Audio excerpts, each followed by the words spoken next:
கிரிக்கெட்டில் ஒரு வீரர் சிறப்பாக விளையாடுவதற்கு அவர் கிரிக்கெட்டின் நுட்பங்களை நன்றாக அறிந்திருந்தால் போதும்.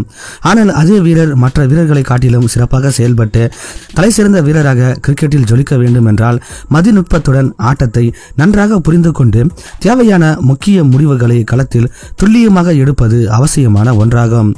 அதுபோன்ற முக்கியமான முடிவுகளை கிரிக்கெட் களத்தில் எடுத்து ஜொலித்துக் கொண்டிருந்த பல முக்கிய வீரர்களை நாம் பார்த்திருப்போம். அதில் என்றென்றும் தலைமுறைகள் தாண்டி மறக்க முடியாத ஒரு வீரர் தான் இந்திய கிரிக்கெட்டின் முன்னாள் கேப்டனான மகேந்திர சிங் தோனி.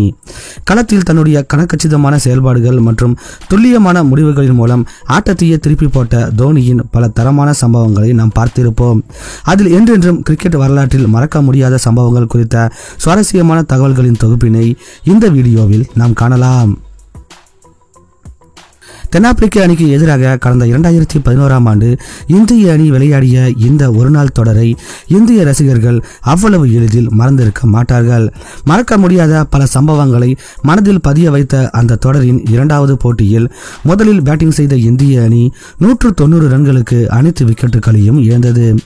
அதன் பிறகு களமிறங்கிய தென்னாப்பிரிக்க அணி தங்களுடைய சிறப்பான ஆட்டத்தினால் வெற்றியை நோக்கி முன்னேறி கொண்டிருந்த சூழ்நிலையில் 152 ரன்களுக்கு 5 விக்கெட்டுகளை இழந்திருந்த பொழுது வெற்றிக்கு 107 பந்துகளில் 39 ரன்கள் தேவைப்பட ஆட்டம் அவ்வளவுதான் என்று ரசிகர்கள் நினைத்துக் கொண்டிருந்த வேளையில் தோனி எடுத்த சில சாதுரியமான முடிவுகள் வெற்றியை இந்தியாவின் பக்கம் திருப்பி போட்டது.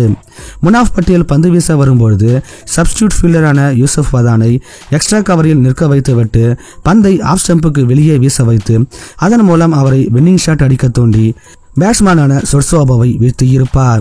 அதன் பின்பு அந்த அணியின் கடைசி நம்பிக்கையாக பார்க்கப்பட்ட வெயின் பார்னலையும் இதே போன்று ஒரு டிராப்பில் சிக்க வைத்த தோனி 1 ரன் வித்தியாசத்தில் இந்திய அணி வெற்றி பெற முக்கிய காரணமாக இருந்திருப்பார். 2008ஆம் ஆண்டு ஆஸ்திரேலியாவில் நடைபெற்ற காமன்வெல்த் பேங்க் ஒருநாள் தொடர்தான் தோனி கேப்டனாக அந்நிய மண்ணில் வென்ற முதல் ஒருநாள் தொடராகும். கிரிக்கெட்டின் ஜாம்பவான்களாக பார்க்கப்பட்ட ஆஸ்திரேலியாவை அதுவும் அவர்களின் சொந்த மண்ணில் வீழ்த்துவது என்பதெல்லாம் கனவாக பார்க்கப்பட்ட தருணத்தில் இளம் கேப்டனான தோனியும் அவரது இளம் இந்திய அணியும் அதை அன்று சாதித்து காட்டியது எல்லாம் இந்திய கிரிக்கெட்டின் பசுமை மாறா பக்கங்களில் என்றென்றும் முக்கிய தருணங்களாக பார்க்கப்படுகிறது. அதில் அந்த தொடரின் 4வது போட்டியில் 160 ரன்கள் என்ற இலக்கை நோக்கி களமிறங்கிய இந்திய அணியை கடைசியில் வெற்றியை நோக்கி அழைத்துச் சென்றது தற்பொழுதைய இந்திய கேப்டனான ரோஹித் சர்மாவும் அன்றைய இந்திய கேப்டனான மகேந்திர சிங் தோனியும் தான். கடைசியில் ஆண்ட்ரூ சைமன்ஸ் வைடாக வீசிய ஒரு பந்தின் மூலம் இந்திய அணி வெற்றி பெற அப்பொழுது இளம் வீரராக இருந்த ரோஹித் சர்மா வெற்றியை கொண்டாடும் முனைப்பில் ஆரவாரத்திற்கு தயாராக அப்பொழுது நான் ஸ்ட்ரைக்கர் எண்டில் இருந்த கேப்டன் தோனியோ வெற்றியை கொண்டாட வேண்டாம் என்று தெரிவித்திருப்பார். எதற்கு தோனி இந்திய அணியின் வெற்றியை இப்படி கொண்டாடுவதற்கு தடை போட்டார் என்கிற சந்தேகம் பலருக்கும் இருந்த சூழ்நிலையில் இறுதியாக 2 இறுதிப் போட்டிகளில் வெற்றி பெற்று தொடரை கைப்பற்றிய பின்னர் அதற்கான விளக்கத்தை தோனி தெரிவித்திருப்பார். ஆஸ்திரேலியாவை தோற்கடிப்பது என்பது அவ்வளவு எளிதான காரியம் கிடையாது. நாங்கள் அந்த ஒரு வெற்றியை மட்டும் குறிக்கோளாக கொண்டிருக்கவில்லை. தொடரை வெல்ல வேண்டும் என்பதுதான் எங்களது இலக்காக இருந்தது. அன்று நாங்கள் ஆவேசமாக கொண்டாடி இருந்தால் அதற்கு ஆஸ்திரேலிய அணியினர் எப்படி பதிலடி கொடுத்திருப்பார்கள் என்று பலருக்கும் தெரியும் என்று தெரிவித்திருப்பார். களத்தில் சிறப்பாக விளையாடி கொண்டிருக்கும் பேட்ஸ்மேன்களின் மனநிலையை மதிப்பீடு செய்வதில் தோனியை மாஸ்டர் என்று கூறலாம். அதில் மறக்க முடியாத ஒரு சம்பவம் தான் இங்கிலாந்து அணிக்கு எதிராக அரங்கேறியது. இங்கிலாந்து அணியின் முக்கிய வீரரான டிம் பிரஸ்னன் பேட்டிங் செய்து கொண்டிருந்த பொழுது அஸ்வின் பந்து வீச தயாரானார். அப்பொழுது அஸ்வினிடம் தோனி பந்தை லெக் ஸ்டம்புக்கு வெளியே வீசுமாறு சைகை காட்டி இருப்பார். அஸ்வினும் அதே போன்று ஒரு பந்தை வீச அப்பொழுது கிரீஸை விட்டு சில அடிகள் இறங்கி வந்த டிம் பிரஸ்னனை ஸ்டம்பிங் செய்து ஆட்டமிழக்க செய்திருப்பார் மகேந்திர சிங் தோனி. ஐபிஎல் தொடருக்கான வீரர்களின் தேர்வானது பெரும்பாலும் ஐபிஎல் தொடருக்கு முன்பு இருக்கக்கூடிய வீரர்களின் பேட்டிங் ஃபார்ம் தொடங்கி அப்பொழுதைய காலகட்டத்தில் முன்னணி இருக்கும் வீரர்களையே பெரும்பாலான பல அணிகள் போட்டி போட்டுக்கொண்டு பல கோடிகளை கொடுத்து வாங்கி இருப்பதை நாம் பார்த்திருப்போம். அத்தகைய வீரர்களில் பலர் வாங்கிய தொகைகளில் பாதி அளவிற்கு கூட இந்த தொடரில் பங்காற்றி இருக்க மாட்டார்கள். ஆனால் இந்த விஷயத்தில் தோனியோ சற்று தனித்துவமாக ஒருவருக்கு திறமை இருக்கிறது என்றால் அவரை தேடி கண்டுபிடித்து குறைந்த தொகைக்கு ஏலம் எடுத்து அவருக்கு இருக்கும் திறமையை தேவையான பயிற்சியின் மூலம் வளர்த்து கோப்பைகளை வென்றதை நாம் பார்த்திருப்போம். அதில் மறக்க முடியாத ஒன்றுதான் கடந்த ஆண்டு நடைபெற்ற IPL தொடர். கடந்த சீசனில் சென்னை அணி கோப்பையை வெல்வதற்கு முக்கிய காரணமாக இருந்த துஷார் தேஷ்பாண்டே, டேவன் கான்வே, மகேஷ் தீக்ஷனா, மதிஷா பதிரானா மற்றும் அஜின்கா ரஹானே போன்ற வீரர்களின் பங்கு முக்கியமான ஒன்றாக பார்க்கப்பட்டது. இந்த கோப்பையை வெல்வதற்கு முக்கிய துருப்புச்சீட்டாக பார்க்கப்பட்ட இவர்கள் அனைவரையும் கடந்த சீசனுக்கு முன்பாக சென்னை அணி வாங்கியது என்னவோ 2.5 கோடி என்பது குறிப்பிடத்தக்கது. Identify talent, India's maximum potential through proper mentorship, இதுதான் தற்பொழுது வரை தோனியின் தாரக மந்திரமாக பார்க்கப்படுகிறது. கடந்த 2013ஆம் ஆண்டு நடைபெற்ற ICC சாம்பியன் கோப்பை தொடரின் இறுதிப் போட்டியை அவ்வளவு எளிதில் கடந்துவிட முடியாது. கிட்டத்தட்ட 10 ஆண்டுகளுக்கு மேலாக இந்திய அணி கடைசியாக வென்ற ICCயின் கோப்பையாக பார்க்கப்பட்ட அந்த தொடரின் இறுதிப் போட்டியில் இந்தியா வெல்வதற்கும் தோனியின் பங்குதான் முக்கியமானதாக பார்க்கப்பட்டது. அது சம்பந்தமாக ரவிச்சந்திரன் அஸ்வின் மற்றும் சுரேஷ் ரெய்னா ஆகியோர்களுக்கு இடையே ஒருமுறை இன்ஸ்டாகிராமில் நடைபெற்ற உரையாடலில் பல ஆச்சரியமான விஷயங்கள் தெரிய வந்தது. மழை காரணமாக 20 ஓவர்களாக நடைபெற்ற அந்த போட்டியில் முதலில் விளையாடிய இந்திய அணி 129 ரன்களை எடுத்திருந்தது. அதன் பிறகு 130 ரன்கள் என்ற இலக்கை நோக்கி இங்கிலாந்து அணி முன்னேறி கொண்டிருந்த சூழ்நிலையில் அந்த அணியின் முக்கிய வீரரான ஜொனார்தன் டிராட்டை ஆட்டமிழக்க செய்ய தோனி வகுத்த வேகம் பற்றி அதில் உரையாடி இருப்பார் அஸ்வின்.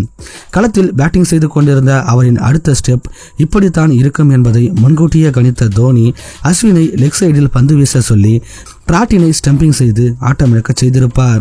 அடுத்த பந்தை அவர் எப்படி ஆடப்போகிறார் என்பதை தோனி எப்படி முன்கூட்டியே கணிக்கிறார் என்பதுதான் எனக்கு புரியாத புதிராக உள்ளது என்று அஸ்வின் ரெய்னாவிடம் அந்த உரையாடலில் தெரிவித்திருக்கும் அந்த விஷயம் அப்பொழுது மிகவும் பரபரப்பாக பேசப்பட்டது. Trot got stumped of the first over that I bowled. I still remember Mahi bhai came up to me and said, Trot को over the stump से मत डालना, सिर्फ राउंड से डालना. वो थोड़ा ऐसा लेग साइड में खेलने जाएगा, अगर बॉल घूमेगा तो स्टंपिंग हो जाएगा. मुझे अभी भी वो दिमाग में नहीं चल रहा कि कैसे बोला वैसा. இது தவிர நியூசிலாந்து மற்றும் இந்திய அணிகளுக்கு இடையே நடைபெற்ற மற்றும் ஒரு போட்டியிலும் தோனியின் மாஸ்டர் மைண்ட் சம்பவம் மற்றும் ஒரு முறை வெளிப்பட்டது.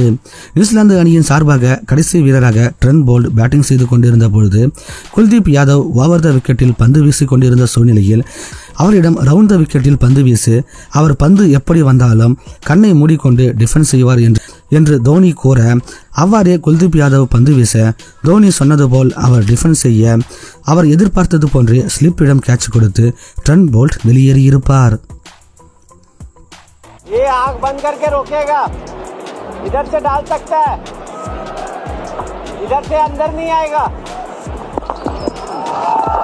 Oh, that's lovely.